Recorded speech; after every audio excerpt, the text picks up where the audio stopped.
تاريخ اليوم اكو مدرسه معتديه على هاي الطالبه، شبيش عمو يا المديره مال المدرسه ومنو اللي سوى بيك هيك؟ انا ما قلت له، بس كنا عندنا درس عربي والمدرسه قاعده، قلت لها ست عادي اروح اشتري اجيب مي من المطاره مالت جوا، قالت لي روحي عادي. ما طولت 5 ثواني رجعت طالبات مشتكيات علي اليوم العربي، نزلت. يعني انت داخل المدرسه ما طلعتي خارج؟ لا اصلا حتى يعني يم الصف كان عادي. المدرسه صاحتني، نزلوا علي دار قالوا انه الفخر مشتكين عليك.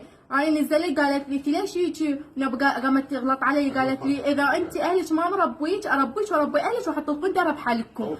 اي وبحلق ابوك. قلت له زين هذا شنو الدم هذا شنو؟ هاي المدرسه. انا صعدت فوق قمت ابكي نزلت، كان تجي نست سوزان نزلتني سحل من الدرج قدام الطالبات وضربتني، والله يمكن ب10 رجليات ضربتني وضربتني كوكت على خشم الا خشمه طفى دم. هاي من عشر، هاي ومن عدم الخمش اللي هنا ضرب خمشين وهاي. زين عمو شو اسمها المدرسه مالتكم؟ مدرسه الرؤيه. من المديره؟ ست ميعاد. هي ست ميعاد وبعد من وياها؟ سوزان. ست سوزان. وهذا الدم شوفوا يا سيادة تاريخ اليوم اكو مدرسه اذا عندكم هيك على هاي الطالبه مدرسين ومدرسات عمو يا المديره مال المدرسه ومنو اللي سوى بيك؟ هذا الامر قدام واحنا قمنا دعوه قضائيه ويصير خير ان شاء الله. عادي اروح اشتري اجيب مي من المطاره مالت جوا، قالت لي روحي عادي. ما طولت 5 ثواني رجعت طالبات مشتكيات علي اليوم العربي، نزلت. يعني انت داخل المدرسه ما طلعتي خارج؟ لا اصلا حتى يعني يم الصف كان عادي. المدرسه صاحتني، نزلوا علي دار قالوا انه الفخر مشتكين عليك.